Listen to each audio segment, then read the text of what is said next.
I smelled the almond oil on her hands before I saw the knife at her hip. That's what nobody tells you about the night they dragged the king's quiet server through the hall by her hair. 3 months I'd watched her pour his wine. 3 months I never once saw her hands shake. They were shaking that night. I was the one holding the torch. I'll carry that. She didn't scream when Counselor Borak's men took her wrists. She looked for him, for the king. Like she still expected him to stop it. He didn't stop it, not at first. Her name was Vesna, and she had a scar shaped like a fishhook under her left ear. Small, pale. The kind you'd only notice if you stood close enough to refill her cup, which nobody ever did, because servants don't get poured for. She'd had it since she was 9. She never told anyone how.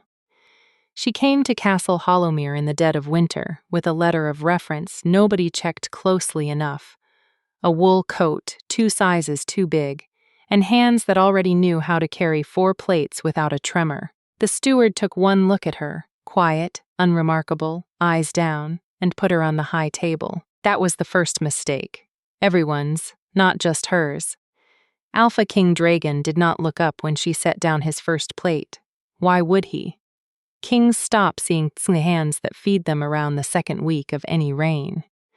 He had ruled Hollowmere for 6 years, with his father's sword and his mother's temper, and the only thing that had ever made him look twice at a servant was a dropped tray. Vesna never dropped a tray. She learned, in her first week, that he liked his bread torn, not cut, that he drank his wine watered on nights before councils and full strength on nights after, that he did not like to be watched eating. So she learned to refill his cup with her eyes on the middle distance, the way a woman learns to be in a room without occupying it. What she did not expect was that he would start talking to her. It happened on a Tuesday. He asked her name without looking up from his ledgers. She told him. He grunted. That was all, for 2 more weeks. Then it was, you're new. Then you don't talk much. Then, on a night when frost had cracked 2 of the kitchen pipes, and she came in with her hands raw and red from hauling water, he reached out and caught her wrist before she could pour. Your hands are bleeding. They're fine, my king. That wasn't a question. He had her sit. He had the healer brought. He did not let her serve the rest of that meal, and the other servants watched her go pale with the wrongness of it. A king, kneeling almost, to look at a servant's palms by candlelight. She told the viewer nothing of what she felt. Neither will I, yet. Just this. Her pulse, under his thumb, went fast enough that he noticed. He didn't say so. He filed it away the way kings file away small treasons they don't yet have a name for. By the 2nd month, he'd stopped letting other servants pour for him on the nights councils ran late. By the 2nd month, she'd stopped flinching when he reached past her for the salt. His sleeve brushing her wrist, neither of them stepping back fast enough to call it accident anymore. The pack noticed before either of them admitted it to themselves. His beta, a broad-shouldered man named Tomik with a missing left earlobe, bitten off in a border skirmish 9 years prior, and worn since like a badge nobody dared ask about, pulled the king aside in the armory. You're watching the wine girl. I'm watching the room. She's in it. You're watching the room less. Dragon didn't answer that. Tomik let it go. That was the 2nd mistake. Not Tomik's exactly, but everyone's, the whole pack's.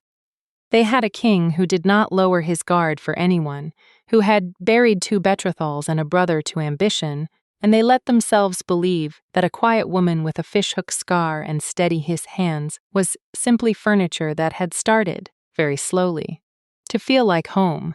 She never once, in 3 months, asked him a question that wasn't about supper. That should have told someone something. It told no one anything at all. The night they came for her, the hall was full.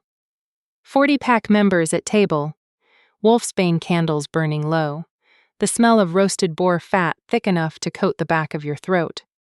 Vesna was 3 steps from the king's chair, jug in hand, when the doors slammed open hard enough to gutter half the candles. Counselor Borak came in smiling. That's the detail that stuck with everyone who was there. He was smiling, and he had a silver ring on his smallest finger that he turned, twice, before he spoke. A habit so small most people missed it the first 10 times. They didn't miss it that night. Nothing about that night went past anyone unnoticed. "My king," he said. "Forgive the interruption. I have something you need to see." He had 2 guards behind him, and between them, dragged by the wrists, a man none of the servants recognized. Older.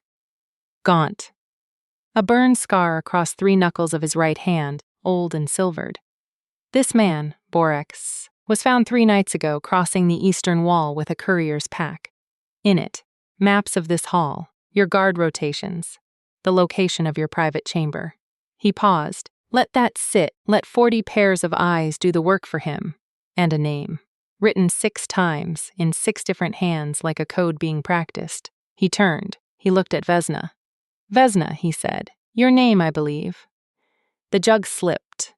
It didn't break. She caught it, even then, even with her whole body going to ice.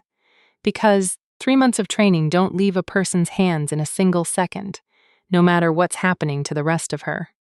"I don't know him," she said. "He knows you." Borik's smile didn't move. "He says you were placed here. He says you've been sending word for 3 months. He says," and here he let the pause stretch, cruel and unhurried. "He says you were sent to kill the king, and you haven't yet, and he wants to know why." The hall went the kind of silent that isn't peace. 40 wolves, and not one of them breathing audibly. Dragon stood. Slow. The chair scraped. Vesna, his voice was very even. That evenness was its own kind of violence. "Is this true?" She looked at him, not at Borik. Not at the stranger with the burned knuckles. At him. "My king. Is it true? And here is the thing nobody in that hall could have known, the thing that will matter later, so hold on to it." She did not say no. She said, "I need you to let me explain." That was not a no. 40 wolves heard that it was not a no. Tomic's hand went to his belt. 2 guards stepped toward her before the king raised a single finger. And that finger was the only thing standing between Vesna and being put down where she stood. "Take her," Dragon said. And his voice had gone somewhere flat and far away. Somewhere none of them had heard him go in 6 years of rule. "To the lower hall. Chain her. No one touches her until I say." They dragged her by the wrists. Her sleeve tore at the seam, and underneath, just for a moment, the torchlight caught something dark inked into the soft skin above her elbow, gone before anyone could be sure they'd seen it at all. Dragon watched her go. He did not eat the rest of that meal. The lower hall smelled like wet stone and old iron, and Vesna sat against the far wall, with her wrists chained loose enough to feel the cold metal shift every time she breathed. Above her, she could hear the castle moving. Boots, low voices, a door somewhere slamming twice. She had 3 months of memory to sort through, and exactly 1 night to do it in. She remembered her first week, learning the particular tilt of his wrist, when he wanted more wine without asking for it. She remembered the night with her bleeding hands, his thumb at her pulse, the way he'd said, "That wasn't a question," like he was used to people obeying him, and had not expected, with her, to want to ask gently instead. She remembered the eastern wall 11 weeks ago, and a man with burned knuckles waiting in the dark and what she had told him. She remembered exactly what she had not done. The door opened. Not Borik, not guards. Dragon, alone, a single candle in his hand, his shadow filling the doorway before he did. He didn't speak right away. He looked at her, chained, dirt on her sleeve where she'd been dragged. This fishhook scar pale under her ear in the candlelight. And something crossed his face that she had never once seen there in 3 months of watching it over wine cups and bread baskets. It looked like grief arriving early, before the funeral. 3 months, he said finally. I let you stand behind my chair, with a knife at your hip, for 3 months. I never used it. That's not comfort, Vesna. That's confession.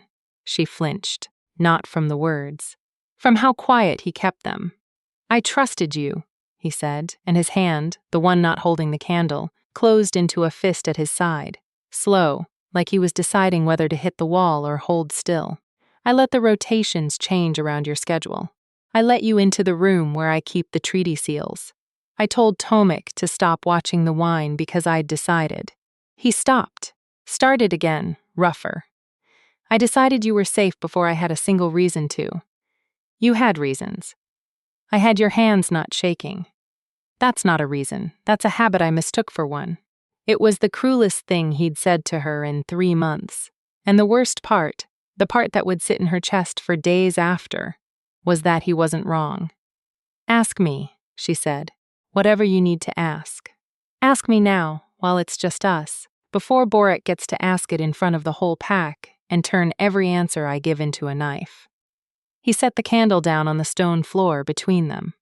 Crouched, so they were eye level, chains and all.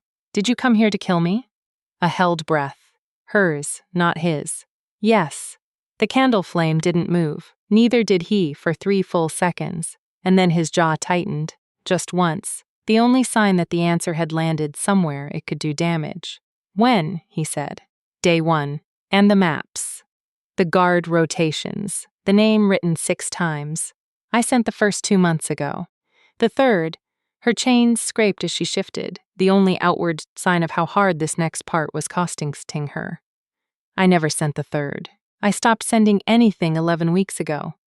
Why? She looked at him then.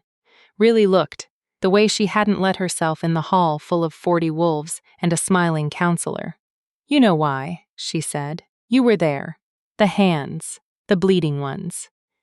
You held my wrist like it mattered whether I was in pain, and nobody had done that for me since I was 9 years old, and I went back to my room that night, and I burned the letter I'd already written.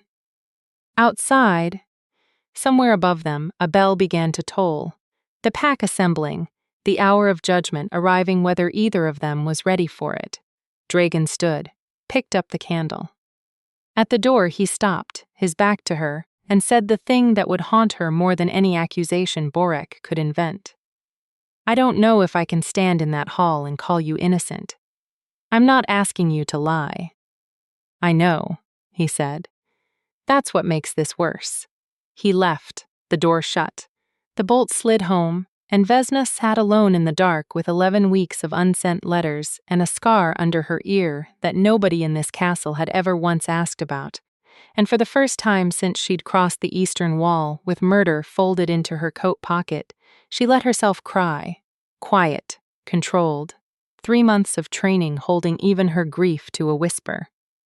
The pack hall, an hour later, held 40 wolves and one very smiling Counselor Boric, and Vesna walked in on her own feet because Dragan had ordered the chains removed at the threshold, a small mercy that cost him a long, unreadable look from Tomik.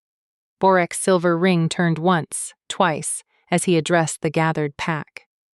My king has heard her confession, he announced, before Dragan had said a single word. She admits she was sent to kill him. I'd call that proof enough, but I am a patient man, so I have more. He gestured. The man with the burned knuckles was brought forward again, head down, refusing to meet Vesna's eyes. My informant identified her on sight, Boric said. Her handler. A man who has spent 11 weeks wondering why his asset went silent. He turned, slow, savoring it. 11 weeks, my king. Care to guess what changed 11 weeks ago? Dragan's face didn't move. Vesna's did, just barely. Just a tightening at the corner of her mouth, because she understood, half a second before the rest of the hall did, exactly where this was going. 11 weeks ago, Boric said.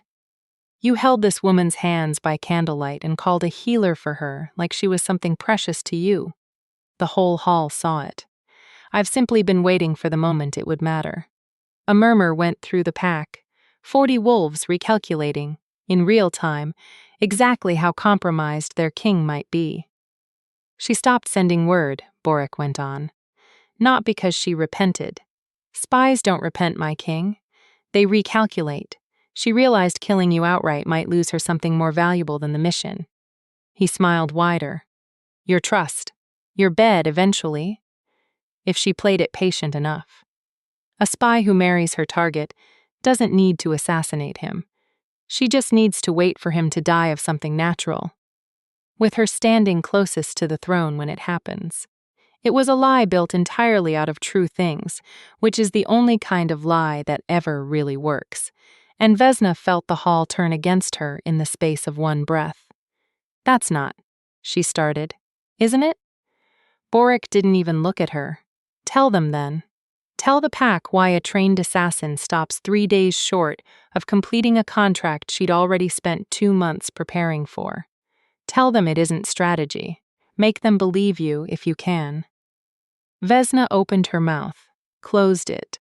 Because here was the assumption the viewer had been allowed to hold since the cold open, the one Boric had just split clean in half with a single sentence. That the only two possibilities were spy or innocent. That she either meant Dragon harm or she never had. The truth sitting underneath those two lies was worse and stranger than either. She had meant him harm, fully, completely, with a blade sharpened for exactly that purpose, and somewhere in 11 weeks of bread torn instead of cut, and a thumb pressed gentle against her bleeding wrist. The mission had simply stopped being the truest thing about her. That she had been a spy. That she had stopped. That stopping didn't undo the months she'd spent planning otherwise, and that her silence now wasn't innocence. It was grief, for a version of herself she'd had to kill quietly, alone, with no one to witness it but a burned-down letter and an empty hearth. "I didn't stop because I was waiting," she said finally, and her voice didn't shake, not even now. "I stopped because I couldn't do it anymore. There's a difference, counselor, even if it doesn't serve you to admit one." "A difference only you can see," Boric said softly. "Convenient." Dragon's hand found the arm of his chair and gripped it hard enough that the wood groaned. 40 wolves watched their king and waited to see which way he'd fall. Toward the woman who had once meant to end him, or toward the certainty that had kept Hollowmere standing for 6 years. He did the disappointing thing then. The one the viewer would not forgive easily, even understanding why. "Hold her," he said, "under guard, not chains. But she does not leave this castle, and she does not come near me, until I decide what's true." Vesna's face didn't break, but something in her shoulders did. A small drop, barely visible. The particular collapse of someone who had hoped, against every piece of evidence she carried about herself, that he might choose her anyway. Right then, without proof, simply because of 11 weeks of silence and a wrist he'd once held like it mattered. He didn't. Not yet. They kept her in the East Tower, which was not a cell so much as a room that had forgotten how to be one, narrow bed, single window, a guard outside the door who would not meet her eyes when he brought her food. 3 days passed that way. On the third, Tomek came instead of the guard, set the tray down himself, and stood with his arms crossed, the missing curve of his earlobe catching lamplight. "He hasn't slept," Tomek said without preamble. 3 nights. Boric's been in his ear every hour of it. "Why are you telling me this?" "Because I don't think you're what Boric says you are." He said it like it cost him something, and I think the king's too far inside his own head right now to trust his own instincts, which means somebody has to say it plain. He paused. "You stopped. 11 weeks. I've read men for 20 years, girl. Liars don't stop. They finish, or they run. You did neither." "That's not proof." "No," Tomek agreed. "But it's a place to start if you've got anything that is." She had one thing.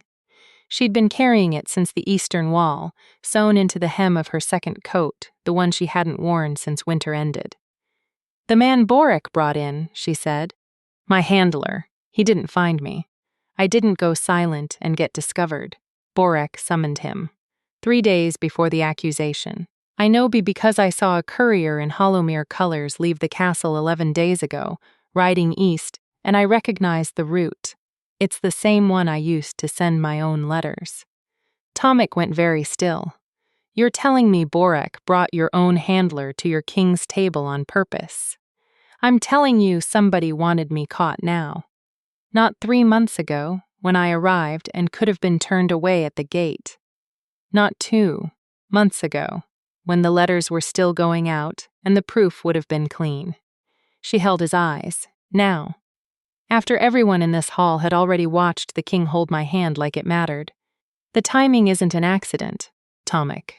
The timing is the whole plan. Tomek didn't answer right away. He picked up the tray he'd set down, like he meant to leave, and then didn't. Why didn't you finish it? He asked instead. Not for the king. For me. I want the real answer. She thought about lying. 3 months of training made lying easy, made it the kind of reflex that didn't even require thought. She told the truth instead. Because the night he held my wrist, I realized I'd stopped wanting him dead about 4 days before that. I'd just been too much of a coward to admit the contract was already broken. Her voice didn't waver, but her hands, in her lap, pressed flat against each other, hard. I kept sending letters for weeks after I knew I wasn't going to act on them, because stopping meant admitting what I'd become instead. And I didn't know what that was yet. Tomek studied her for a long moment. Do you know now? I know I'd rather die in this tower having told the truth than live free having lied my way out of it. A breath. That's new. I didn't used to be someone who'd choose that. He left without another word, but he left the door unbolted. Not open, just unbolted, and Vesna understood, lying awake that night listening to the castle breathe around her, that it was the closest thing to a verdict anyone had given her, since the hall went silent 3 nights before. Dragan came to her on the 4th night, and he did not bring a candle this time. He came in the dark, and she heard him before she saw him, the particular weight of his step, learned over 3 months, of pouring his wine without looking up. You knew, she said, before he could speak. About the courier, the timing, you already worked it out. I worked out that Borek wanted you caught at the worst possible moment for me to think clearly. His voice came from the doorway, low, controlled in the way that meant it was costing him to keep it that way. What I haven't worked out is why that matters, if the rest of it is still true. You still came here to kill me, Vesna. Borek didn't invent that part. No, she agreed. He didn't. So tell me what I'm supposed to do with a woman who admits the worst thing and asks me to forgive everything around it. She stood, slow, the narrow room, barely giving her room to move, and crossed to where the moonlight cut a single pale line across the floorboards between them. I'm not asking you to forgive it, she said. I'm asking you to believe that it stopped being true before you ever found out it was. Those aren't the same request, my king. Borek wants you to think they are, because if they're the same, then nothing I did for 11 weeks counts for anything. The watching, the staying silent.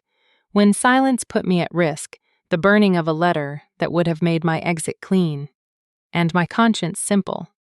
Why didn't you run? His voice cracked, just slightly, on the last word, the first crack she'd heard in it since the night the doors slammed open.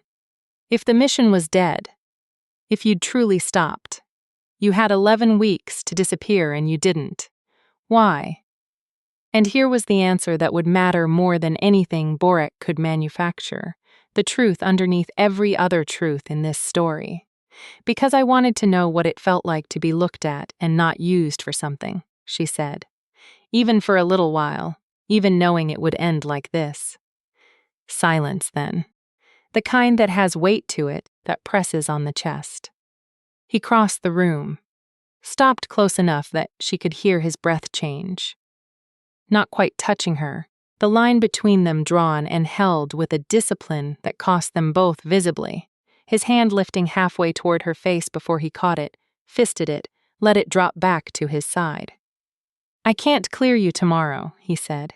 Borek has the hall convinced. Clearing you outright looks like a king ruled by his own weakness, for a pretty mouth and a sad story. And Hollowmere doesn't survive a king. The pack believes is led by his cock instead of his judgment. I know. So I need the truth. All of it. Who sent you? Why? And I need it before Borek finds a way to make the choice for both of us, she told him then. Standing in a single pale line of moonlight with her wrists bare and her voice steady. Not the speech of someone begging to be believed, but the flat, unadorned shape of fact, the kind that costs more to say than any plea would. She had been sent by a rival pack from the southern coast, the Velkar line, who had lost 2 wars to Hollowmere and a 3rd territory to Dragon's father before him. She had trained from the age of 14 for exactly this: patience, silence, the long con of trust built over months rather than the quick blade of a single night. She was good at it, because she had nothing else. Her family had been collateral in the Second War, the fishhook scar under her ear a souvenir of the night it happened. The wound that had made her exactly the kind of orphan a dying pack's spymaster liked to recruit and shape. "I was supposed to be invisible," she said. "I was good at invisible, and then you kept seeing me anyway, and I didn't have a training exercise for that. Nobody prepares you for a king who notices when your hands are bleeding." Dragon said nothing for a long moment. When he finally spoke, his voice had gone rough in a way she hadn't heard before. "My father killed your family. Your father killed a lot of families. I was just the one standing close enough to remember it. That's not an answer to whether you can forgive that, living here, married to his son." "No," she agreed quietly. "It isn't. I haven't answered that question for myself yet either." It was, perhaps, the most honest exchange either of them had managed since the doors slammed open 3 nights before. And it solved nothing. It only made the shape of the problem clearer, sharper edged, harder to look away from. "Tomorrow," Dragon said finally, "Boric will push for execution. I need something that isn't just your word, Vesna. Your word convicts you as much as it clears you."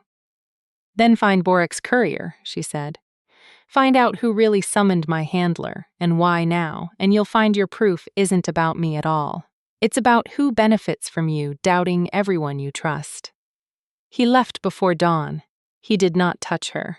But at the door, he paused, his back to her exactly the way it had been 3 nights before, and said one thing that she would carry into the hall the next morning like armor. "I believe you stopped," he said. "I don't yet know what to do with believing that." It wasn't forgiveness. It wasn't even close. But it was the first time since the doors slammed that he'd given her anything at all to hold on to. And in the dark of the East Tower, Vesna held it the way a starving woman holds bread. Carefully, and like it might be the only piece she got. The pack assembled again at dawn, and this time Boric had brought a second piece of proof, a folded letter, sealed in wax the deep green of the Velkar line, found, he claimed, hidden beneath a loose stone in the servants' quarters, in Vesna's own hand. "Read it," he told the hall, and unfolded it himself when no one moved to take it. The mission proceeds. 3 months at table, watching for the moment the guard relaxes. He suspects nothing. "I will not fail you as my sister did." A murmur went through 40 wolves like wind through dry grass. Vesna, brought forward under guard, went very still, not the stillness of guilt, but the particular stillness of someone doing rapid arithmetic in their head and not liking the sum. "I never wrote that," she said. "Your hand says otherwise." "My hand is easy to copy, counselor, for anyone who's seen 3 months of supper requests written in it." She looked at him directly for the first time since the trial began, and something in her voice sharpened into a blade of its own. "Tell the hall how you came to search beneath the stones in the servants' quarters. Tell them who showed you which stone." Boric's smile flickered, barely. A single frame of falter in a performance that had otherwise been flawless. "I have my sources. Name one." "That isn't how accusations work, girl." "No," Dragon said, and the hall turned to him as one. He had not spoken yet that morning. His voice, when it came, was iron-edged in a way none of them had heard since the night his father died. "But it is how trials work, Boric, and that is what this has become, whether either of us planned it that way." He stood. 40 wolves watched their king cross the hall, not toward Vesna, but toward Boric, close enough that the counselor's smile finally, fully, dropped. "You knew where to find a letter that doesn't exist in handwriting that isn't hers," Dragon said, low. "You knew the day her handler would arrive at the wall. You knew, 11 days before the accusation, to send a courier east in colors that would draw no questions. He let that sit, the way Boric himself liked to let cruelty sit before delivering its point. I want to know how a counselor of internal affairs came to know so much about a conspiracy he claims to have only just discovered. My king, you cannot possibly believe. I believe, Dragan said, that my father took your son's inheritance in the Second Velkar War, the same war that left this woman with a scar and no family. I believe you've spent 6 years smiling at my table, while your grief calcified into something patient enough to wait 3 months for the perfect moment to use a stranger's tragedy as a weapon against me. The hall had gone utterly silent. Boric's ring stopped turning. You're guessing, Boric said, but his voice had lost its smile entirely now. I'm watching your hands, Dragan said. They're shaking. Hers never did. Not once, in 3 months, not even chained. Yours are shaking now, and you haven't spent a single hour in custody. It was the humanizing beat the viewer hadn't expected. Not warmth, not redemption, but the small ugly truth that Boric's cruelty had a shape, a wound underneath it. A dead son's name he had never once spoken aloud in 6 years of serving the man whose father had caused it. He was not a monster invented for the plot. He was grief-gone septic, patient, smiling for 6 years while it waited for a knife sharp enough to use. She would have killed you, Boric said finally. Quiet now, all performance burned away. I gave her every chance to finish it. I sent the wine unwatered the week her handler waited at the wall. Did you know that? I tried to push her hand toward the blade myself twice, and she wouldn't take it. His laugh had no humor in it at all. You don't know what it cost me to watch a Velkar girl fall in love with the son of the man who took my boy, and choose him anyway. I couldn't let that go unanswered. I couldn't let her get away with choosing you. Dragan didn't move, so this was never about whether she's dangerous. It was never about her at all, Boric said. It was about you having something I lost, and not deserving it. They took Boric out in chains, and the hall did not erupt, did not cheer. It simply exhaled, 40 wolves releasing a breath they'd been holding for 4 days. And in the wreckage of that exhale, Vesna stood alone at the center of the floor with her wrists, finally, fully unbound, and felt nothing like relief. Because cleared wasn't the same as chosen, and Dragan hadn't said the second word yet. He didn't say it that day, either. There was too much to undo. A counselor's treason to untangle. A hall full of wolves recalibrating their trust in a king they'd watched falter. A captive handler still locked in the lower cells with answers nobody had finished extracting. Vesna was given back her old room, her old duties, the particular dignity of being allowed to pour wine again at a table where every hand now watched her with new and complicated eyes. She did her work in silence, she always had. 3 days after Boric's arrest, the handler escaped. It happened fast, and it happened ugly. A guard found unconscious near the lower cells, a window grate pried loose that should have held, and by the time the alarm rang through Hollomir's halls, the man with the burned knuckles was gone into the tree line, east of the castle, exactly the direction Vesna's letters had always traveled. Tomek found her first, in the kitchen, a knife already in her hand, not drawn against anyone, just held, the way a person holds something familiar when the ground starts moving. You knew this might happen, he said. It wasn't an accusation. It was almost gentle. I knew he wouldn't go quietly back to the Velkar line and report a failed mission. They don't forgive failure. He'll run somewhere worse before he runs home. She set the knife down, deliberate, on the worn wood of the table. He'll come for me before he runs anywhere. I'm the only loose end he can still close. Then you stay inside. Guards on the door, around the clock. He won't come to a guarded door, Tomek. He trained me. He knows exactly how to find the one window nobody thinks to watch. She met his eyes, steady, in a way that frightened him more than panic would have. I need to go to him before he decides to come to me on his own terms instead of mine. Dragan found out 20 minutes later, and the fight that followed was not the kind narrated gently. It was fast, low-voiced, both of them too aware of the servants in the hallway to let it become shouting, which somehow made it worse. You are not walking into the trees alone to meet the man who trained you to kill me. I'm not asking your permission. You don't get to, not ask Vesna. Not after 4 days of me deciding whether to trust you with my own life. Then trust me with this, she said, and something in her voice finally broke its careful 3-month composure, cracked clean down the middle. You want proof I'm not what Borek said. This is the proof, not words. Not a letter I didn't write. I go out there, and I come back, or I don't, and either way you'll finally have your answer, the only one that was ever going to be real. He grabbed her wrist, not cruel, never cruel, but hard enough to hold her in place. The same wrist he'd held 3 months before with a healer's gentleness, now gripped with something closer to fear, wearing the mask of anger. I can't lose you to prove a point. It was the first time he'd said anything that close to the truth of what she was to him. Neither of them acknowledged it out loud. There wasn't time. Then come with me, she said. Not to protect me, to see it yourself. So when it's done, you're not trusting my word or Tomic's account or anyone's story but your own eyes. He let go of her wrist, flexed his hand once, like it had cost him something to release it. Tomic comes too, and 6 guards at the tree line out of sight. He'll smell 6 guards before they're in sight. Then he'll smell them, Dragon said, and know exactly what happens to him if he so much as breathes wrong in your direction. The forest east of Hollowmere smelled like wet bark and old smoke, the particular scent of pine sap gone cold under a sky-threatening rain, and Vesna walked into it alone.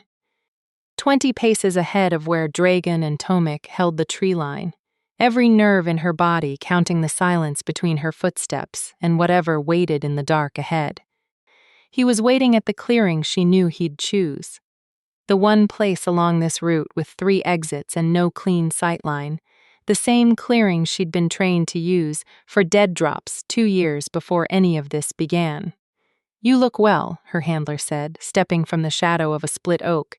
The burn scar across his knuckles caught the last gray light of dusk. Marriage agrees with you, or whatever this is, Stefan. It was the first time the viewer, and the hall, had heard his name. You shouldn't have come back for me. I didn't come back for you. His voice had no warmth in it. The flat professional tone of a man who had trained a 14-year-old girl to kill, and never once called it cruelty, only necessity. I came back to finish what you couldn't. The Velkar line doesn't forgive incomplete contracts, Vesna. You know this. I'm the only thing standing between you and what they'll send next if I report you as compromised instead of dead. Then report me dead. That's not how it works, and you know it. He took a step closer, and behind her, 20 paces back, she heard the faint shift of Dragon's weight, close enough to hear, far enough to wait, exactly as promised. I have one offer. One. You finish it tonight, your king, alone, in the dark, no witnesses, easy enough with how he trusts you now, or I burn every shred of evidence that says you ever hesitated, and the Velkar line believes you were loyal, the entire 11 weeks. Either way, the mission completes.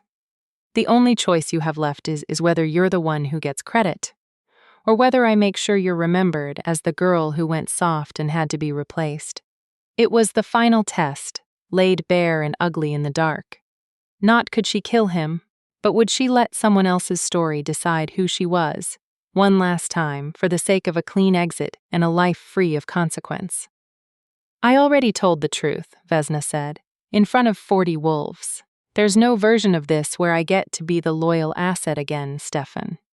That woman burned with the letter I sent 11 weeks ago. Then you'll die a traitor to both sides. Is that the legacy you want? I don't want a legacy. Her voice, for the first time since the cold open, the first time in 3 months, shook, not from fear, but from the sheer relief of finally saying a true thing out loud with nothing left to lose by it. I want to live as whatever's left of me once you stop deciding what I'm allowed to be. That's all. That's the whole answer. Stefan's jaw tightened. He moved. Fast, trained, the same speed he'd drilled into her years before, and the blade was in his hand before the motion finished, aimed not at Dragan in the trees, but at her, the loose end, the failure, the easiest problem to solve permanently and walk away from. She didn't run. 3 months of careful stillness had taught her exactly how to read a strike before it landed, and she stepped inside it instead of away, caught his wrist, the way Dragan had once caught hers. Not gentle this time, hard, twisting, her whole body weight behind it until the blade clattered to the frozen ground between them. "I'm not finishing your contract," she said, breathing hard, his wrist still locked in her grip. "And I'm not letting you finish it for me either." Dragan was already moving by the time the blade hit the dirt, guards closing then clearing seconds before Stefan could so much as reach for a second weapon. It was over in under a minute, fast, undramatic, the kind of ending that real danger actually has. No speeches, no final flourish, just rope and silence, and a man on his knees in cold mud.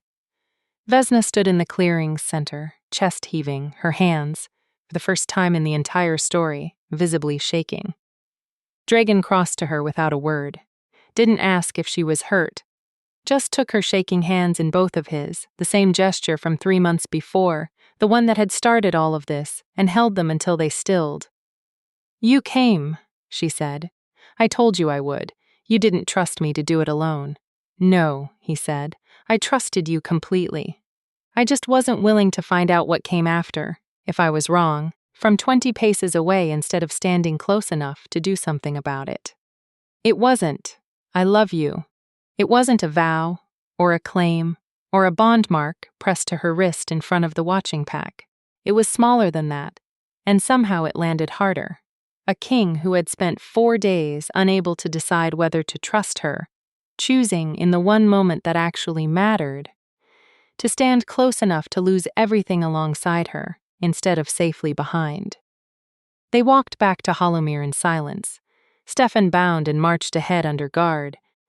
The forest thinning slowly into torchlight and the smell of wood smoke from the castle's chimneys. Vesna's hands had stopped shaking somewhere around the tree line. Dragan hadn't let go of them since the clearing. "What happens to him?" she asked, nodding toward Stefan's bound back. "Trial. Same as Borek. The pack needs to see both threats handled the same way, or they'll start believing there's 2 kinds of justice here, one for outsiders, one for the people I've decided to forgive." "And me?" He stopped walking. The question hung there, finally asked plainly after 4 days of everyone dancing around it. "You're not on trial," he said. "Not anymore." The hall heard everything Borek tried to bury and everything Stefan just confirmed in front of 6 guards. There's no version of tonight where anyone still calls you a spy and means it. "That's not what I asked." He looked at her for a long moment, torchlight catching the line of his jaw, and something in his face softened into the particular exhaustion of a man who had spent 4 days being careful and had run out of reasons to keep doing it. "I don't know how to undo 6 years of ruling like trust is a weakness," he said. "I don't know how to stand in front of my pack and say the woman who came here to kill me is the one I want beside me for the rest of however long I get. I don't have a clean way to make that look like strength instead of the exact mistake Borek accused me of making. I'm not asking you to make it look like anything." "I know." His thumb moved, slow, against the back of her hand. The smallest gesture, the kind that costs more than grand ones, because it isn't performed for anyone watching. "I'm asking myself to be brave enough to want something messy instead of something safe. I haven't had to be brave like that since before I was king. I forgot how. It wasn't a confession of love. It was something more honest than that. A man admitting, for the first time in the entire story, that his power had never actually made the hard choices easier, only more visible, and that the woman standing in front of him with cold, stiffened hands and a fishhook scar under her ear had become. Somewhere in 3 months of poured wine and careful silence, the first thing he'd wanted badly enough to be frightened of losing. The hall convened one final time 3 days later, and this time Vesna walked in beside Dragan, not before him, not behind, and the difference in that single detail was not lost on a single wolf in the room. Boric was brought forward first. Stripped of his council seat, his silver ring removed by guards while he stood in chains, the smile finally, permanently gone from his face. He did not beg. He had too much pride left for that, even now, even ruined. "You'll exile me," he said. It wasn't a question. "I considered worse," Dragan said. "Your son deserved better than what my father did. That doesn't excuse what you did to her." He gestured, once, toward Vesna standing composed at his side. "Exile. You don't return to Hollowmere lands. You don't speak my name or hers again in any hall that matters. That's the mercy. Take it." Boric's jaw worked once, twice, before he managed the words, not because the sentence surprised him, but because some last splinter of pride had to be swallowed whole to get them out at all. "I was wrong," he said to the hall, to Dragan, finally, with visible effort, to Vesna herself. "About what you were. I built 6 years of grief into a weapon and aimed it at the first person who looked like an excuse to use it." He didn't look up when he said the rest. "I'm sorry. It doesn't undo anything. I know that." It was not the grovel the viewer might have wanted. No tears, no collapse, nothing theatrical. It was smaller and somehow truer. A proud man forced, in front of everyone who had once respected him, to admit that his cruelty had a name and a cause, and no excuse big enough to cover either. He was let out in chains, and the hall did not watch him go with satisfaction so much as a kind of tired relief. The particular exhaustion of people who have spent 4 days being afraid of the wrong things. Stefan went next. Fewer words, less ceremony. The flat practical sentencing of a man who had simply done a job and would, if released, do it again for whoever paid next. He looked at Vesna once on his way out and said nothing at all. She didn't need him to. When the hall finally quieted, Dragan stood, and this time, he did not address the pack as a king delivering judgment. He turned, instead, and faced Vesna directly, in front of all 40 of them, the way he had never once done in 3 months of careful, watched, unspoken proximity. "I owe this hall an honest accounting," he said, "since I owed you one in private and gave it badly the first time. 3 months ago, a woman came to my table to kill me, and I never noticed because I'd stopped looking at the people who served me as people at all. That's not her failure. That's mine. And I've spent 4 days deciding whether I'm brave enough to say so out loud." A murmur went through the hall. Not hostile this time, just startled. The sound of a pack watching their king do something none of them had seen him do before, admit fault, plainly, without softening it. "She stopped the mission 11 weeks ago," he went on. "Not because she was caught. Not because it served some longer game, but because somewhere in 3 months of pouring my wine and watching me eat alone at the head of my own table, she decided I was worth more to her alive than dead. I don't know what I did to earn that. I'm not sure I did anything. I think she just looked long enough to see something worth choosing." He paused. "I'd like the chance to be worth that choice on purpose, instead of by accident. That's not a question for the hall. That's a question for her." He turned fully to Vesna then, 40 wolves and a cold stone hall around them. And for the first time since the doors slammed open on the worst night of her life, he asked instead of decided. "Stay," he said. "Not because a bond demands it. Not because the pack needs a tidy ending to this. Stay because I'm asking. And because I'd rather have you choose this badly and honestly than have you stay perfectly, and for the wrong reason." Vesna stood very still, the fishhook scar pale under her ear, her hands, finally, fully, not shaking at all. "I already chose," she said, 11 weeks ago. I just never got to say it out loud where it counted." She reached for his hand in front of the entire hall. The first time in 3 months either of them had touched without an excuse of duty wrapped around it. And the pack, 40 wolves who had watched her dragged in by the hair and called a spy, who had heard a counselor's smiling lies and a handler's flat confession, and a king's reluctant truth, did not cheer, did not erupt, simply exhaled again, the particular quiet of a room finally, fully settling. 3 months had taught her how to be invisible. It took one more to learn how to be seen and not flinch from it. She still poured the wine some nights, not because anyone required it of her anymore, but because there was something steadying in the old motion, the tilt of the jug, the particular weight of a task she'd once used to hide, and now simply did because her hands knew it, and her heart no longer needed the cover. Dragan watched her do it the same way he had 3 months before, except now he didn't pretend not to, didn't keep his eyes on his ledgers, didn't let 6 years of careful, kingly distance stand between his gaze and the woman setting down his cup. The whole hall had stopped pretending not to notice, too. There was a kind of mercy in that, in being watched and finally not needing to disappear inside it. The scar under her ear was still there, small, pale, fishhook-shaped, and one evening, months after the trial, Dragan reached up and touched it, not as a king inspecting a wound, but as a man learning the last unanswered question about the woman across from him. "You never told me how you got this." "I will," she said.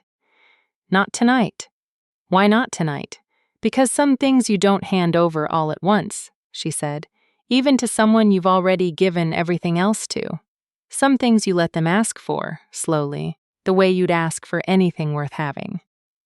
A small real smile, rare enough that it still caught him off guard every time. "You taught me that, watching you ask instead of decide, for the first time in your life." He didn't answer. He didn't need to. He just laced his fingers through hers, the same hand he'd held shaking in a dark tower, steady now, and let the silence between them be the kind that didn't need filling. Outside, the bells of Hollowmere rang the evening hour, the same sound that had once tolled her into a hall full of accusation, and Vesna sat in the candlelight of the man she'd been sent to kill.